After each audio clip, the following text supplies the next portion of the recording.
అయితే ఇందులో వారు లేవనెత్తినటువంటి అంశాలల్లో కొన్ని అనుమానాలు ఉన్నాయి. ఫస్ట్ 2-3 రోజులుగా చర్చ జరుగుతుంది అని చెప్పేసి వారు మాట్లాడడం జరిగింది. కానీ వాస్తవానికి 2-3 రోజులే చర్చ కాదు. చర్చ ఎప్పుడు స్టార్ట్ అయింది? నిన్నగాక మొన్న సాయంత్రం నుంచి చర్చ స్టార్ట్ అయింది. మొన్న సాయంత్రము అరౌండింగ్ 4 to 5 మధ్యలో ఈ లేఖ లీక్ అయింది. ఇవాళ ఎంత 24 తారీఖు, అంటే 22 తారీఖు 4 to 5 మధ్యలో ఈ లేఖ లీక్ అయింది. ఈ లేఖ మీడియాలో, మెయిన్ స్ట్రీమ్ మీడియాలో ప్రచారం అయింది ఈ లేఖకు సంబంధించినటువంటి అంశాలు. కానీ 2-3 రోజులుగా అనేటువంటి మాట, ఒకవేళ నిన్న మాట్లాడారు కాబట్టి నిన్నటి నుంచి నడుస్తుంది చర్చ అని చెప్పేసి అంటే అయిపోతుండే. కానీ ఇక్కడ 2-3 రోజులుగా మాట్లాడుతున్నారు అంటే ఈ లేఖ ఎక్కడి నుంచి లీక్ అయ్యింది అనేటువంటి అంశాన్ని ఒకసారి మనం అర్థం చేసుకోవాలి. సో అట్లా 2-3 రోజులుగా చర్చ నడుస్తుంది అనేది రాంగు. మొన్న 22 తారీఖు సాయంత్రం 4 నుంచి 5 గంటల ప్రాంతం నుంచే ఈ చర్చ నడుస్తూ ఉంది. ఇది ఫస్ట్ బిగ్ టీవీలో ఇది బ్రేకింగ్ వచ్చింది. బిగ్ టీవీ ఇక్కడ పాయింట్, బిగ్ టీవీ అనేది మనకి ఇక్కడ పాయింట్. బిగ్ టీవీ ఎవరిది? Big TV. ఈ బిగ్ టీవీ ఎవరిది? ఎవరి ఛానల్ అది? రేవంత్ రెడ్డి ఛానల్ అది. రేవంత్ రెడ్డి ఛానల్లో ఈ లేఖ లీక్ సంబంధించినటువంటి అంశాన్ని వాళ్ళు ఫస్ట్ ఎక్స్క్లూజివ్గా దాన్ని బ్రేక్ చేయడం జరిగింది. అసలు ఆ ఛానల్కి ఎట్లా పోయింది? ఒకవేళ లీక్ చేయాలనుకుంటే వేరే వాళ్ళు, లేకపోతే కవిత గారు ఆరోపిస్తున్నట్టు కేసీఆర్ ఇంటికా నుంచో లేకపోతే అక్కడి నుంచో పార్టీ నుంచో లీక్ అయ్యి ఉంటే, పార్టీల నుంచే లీక్ అయ్యి ఉంటే బిగ్ టీవీకి ఎందుకు ఇస్తారు? మిగతా చాలా దానికి మించినటువంటి తోపు ఛానళ్ళు చాలా ఉన్నాయి కదా, పెద్ద పెద్ద శాటిలైట్ ఛానళ్ళు ఉన్నాయి కదా, టీఆర్పీ రేటింగ్లలో నెంబర్ 1 వచ్చేటువంటి ఛానళ్ళు ఉన్నాయి కదా, ఆ ఛానళ్ళకి ఇస్తారు కదా ఎక్కువ ప్రచారం చేయాలనుకుంటే. బిగ్ టీవీలోనే ఎందుకు ఇస్తారు? ఇక్కడ పాయింట్ నెంబర్ 1. ఇంకా కుట్రలు కుతంత్రాలు జరుగుతున్నాయి అని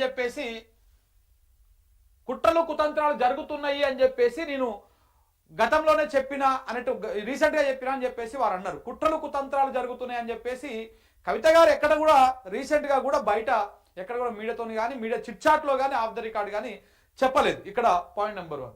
ఇంకొకటి, నాకు పర్సనల్ ఎజెండా ఏం లేదు అని చెప్పేసి అన్నారు. పర్సనల్ ఎజెండా లేనప్పుడు కవిత గారు ఇక్కడ కొన్ని విషయాల మీద క్లారిటీ ఇవ్వాల్సినటువంటి అవసరం ఉంటుంది. పర్సనల్ ఎజెండా లేనప్పుడు మరి పర్సనల్ ఎజెండా లేదు. ఇంకొకటి, కేసీఆర్ గారే దేవుడు, ఆయన చుట్టూ దయ్యాలున్నాయి, మా నాయకుడు కేసీఆర్ గారే అనేటువంటి స్టేట్మెంట్ కూడా వారు ఇవ్వడం జరిగింది. ఈ 3 స్టేట్మెంట్లకు ఒకటే సమాధానం. ఇక్కడ కేసీఆర్ గారే మా నాయకుడు అన్నప్పుడు, కేసీఆర్ గారే మా నాయకుడు, ఆయన దేవుడు అని అన్నప్పుడు, మరి ఇక్కడ కేసీఆర్ గారి ఫోటో ఉండాలి కదక్క, కేసీఆర్ గారి ఫోటో ఉండాలి కదా.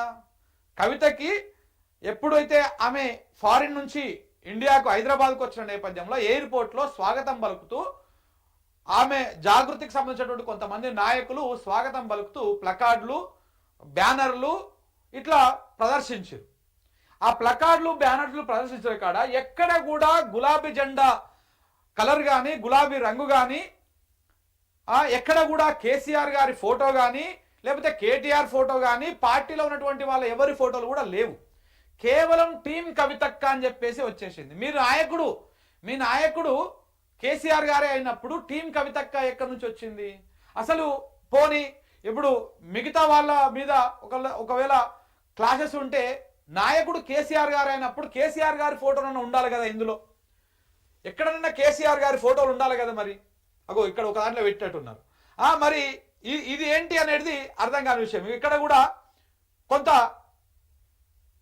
ఇగో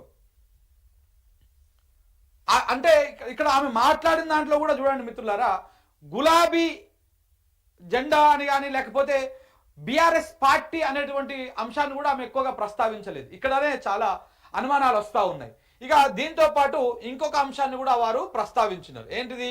లేఖ లీక్ వెనకాల ఉన్నది ఎవరు? పార్టీలో కోవట్లు ఉన్నారు. నిజంగా లేఖ లీక్ అయినటువంటి అంశాన్ని, లేఖ లీక్ వెనకాల ఉన్నటువంటిది ఎవరు అనేది ఈ అంశాన్ని బాగా చర్చించాల్సినటువంటి అవసరం ఉన్నది. లేఖ లీక్ వెనకాల ఉన్నది ఎవరు? ఇప్పుడు కవిత గారు ఎప్పుడైతే 22 తారీఖు నాడు అక్కడ ఫారిన్లో ఆమె ఫ్లైట్ ఎక్కే సమయానికే ఈ లేఖ లీక్ అయినట్టుగా వార్తలు వచ్చినాయి, లీక్ అయినట్టుగా మీడియాలో వార్తలు వచ్చినాయి. ఆ టైంకే సో కరెక్ట్గా ఆ టైంలోనే ఎట్లా వచ్చింది అనేటువంటి అంశాన్ని మనం ఇక్కడ అర్థం చేసుకోవాలి. 22 తారీఖు సాయంత్రం నుంచి మధ్యాహ్నం సాయంత్రం నుంచి నిన్నటి దాకా ఈ చర్చ బాగా నడిచింది. అంటే ఆల్మోస్ట్ ఒక 24 అవర్స్ చర్చ నడిచింది. అసలు లేక పర్టికులర్గా మీరు ఎయిర్పోర్ట్లో ఉన్నప్పుడో లేకపోతే ఎయిర్పోర్ట్ ఇంకా మీరు ఫ్లైట్ ఎక్కే ముందుగానే ఆ పేపర్ ఎట్లా లీక్ ఆ లేఖ ఎట్లా లీక్ అయ్యింది అనేటువంటి అంశము ఇప్పుడు రాజకీయ వర్గాల్లో ఆసక్తికరంగా మారింది. ఎవరు లీక్ అనేటువంటి అంశం మీద. సో కాబట్టి ఈ లీక్ వెనకాల ఉన్నది ఎవరు అనేటువంటి దాన్ని ఇక్కడ ప్రధానంగా ఆలోచించాల్సిన అవసరం. దాంతోపాటు బిగ్ టీవీలో ఆ లేఖ లీక్ అయినటువంటి అంశం రావడం కూడా ఇక్కడ అనుమానాలకు తావిస్తూ ఉన్నది. బిగ్ టీవీలో ఎందుకు వచ్చింది? TV9 పెద్ద ఛానల్ ఉన్నది, ఎన్టీవీ ఇంకా పెద్ద ఛానల్ ఉన్నది, ఇట్లా పెద్ద పెద్ద ఛానల్ చాలా ఉన్నాయి. బిగ్ టీవీ ఫక్తు రేవంత్ రెడ్డి ఛానల్, కాంగ్రెస్ ఛానల్ కదా. కాంగ్రెస్ ఛానల్లో ఎట్లా వచ్చింది, ఏ రకంగా వచ్చింది? ఒకవేళ బీఆర్ఎస్ పార్టీ వాళ్ళు లేకపోతే ఇంకా కేసీఆర్ గారో లేకపోతే ఇంకెవరో ఆ పేపర్ని ఆ లేఖను లీక్ చేయాలనుకుంటే వేరే ఛానళ్ళకి ఇచ్చి ఇంకా పెద్దగా ప్రచారం చేసేవాళ్ళు కదా. మరి ఈ లేఖను లీక్ చేసింది ఎవరు? ఇక్కడ స్వాగతం పలకడానికి టీం కవితక్క అని లేకపోతే ఇట్లా పెట్టినప్పుడు ఇవేవి లేకుండా జాగ్రత్త పడ్డది ఎవరు? ఇవన్నీ మీకేమి తెలియకుండానే అయిందా? ఇక్కడ ఇంకొక అంశం కూడా ఉన్నది. సరే, ఇది లీక్ అయ్యింది. ఈ లీక్ అయినటువంటి లేఖ నేను రాయలేదని చెప్పేయచ్చు సింపుల్గా. లేకపోతే అది పెద్ద మ్యాటరే కాదు, మా పార్టీలో ఉన్నటువంటి ఇష్యూ అని చెప్పొచ్చు. లేకపోతే దాన్ని మీరు అమెరికాలో ఉన్నా లేకపోతే మధ్యలో ఈడ ఉన్నా మధ్యలో మీరు నిన్ననే కోమటిరెడ్డి వెంకటరెడ్డి బర్త్డే జరిగింది. 23 తారీఖు నాడు ఆయన బర్త్డే సెలబ్రేషన్స్ కూడా మీరు లేఖ రాసిరు, ఒక విషయం చెప్పిరు వారికి. గిట్లనే ఒక స్టేట్మెంట్ ఒకటి ఫస్ట్ అది రిలీజ్ అయినటువంటి ఇమ్మీడియట్గా 1 గంట సేపట్నో 2 గంటలన్నో మీరు వెంటనే ఇమ్మీడియట్గా దీని మీద స్పందించి ఒక ట్వీట్ ఇవి వేసేసి ఉంటే అయిపోతుండే కదా, చర్చనే రాకపోతుండే కదా. అంటే ఇదంతా ఒక గూడు పుటాన్ లెక్క అనుమానాలకు తావిస్తూ ఉన్నది.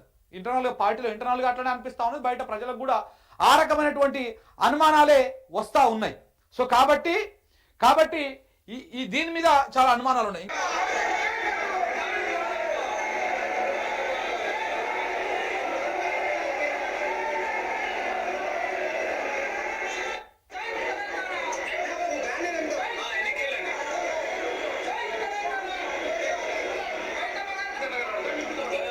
సామాజిక తెలంగాణ లక్ష్యంగా పనిచేస్తున్న మన గౌరవ ఎమ్మెల్సీ శ్రీ కల్వకుంట్ల కవితక్క గారికి స్వాగతం సుస్వాగతం అని చెప్పేసి ప్లకార్డులు ఇవన్నీ ప్రదర్శించారు.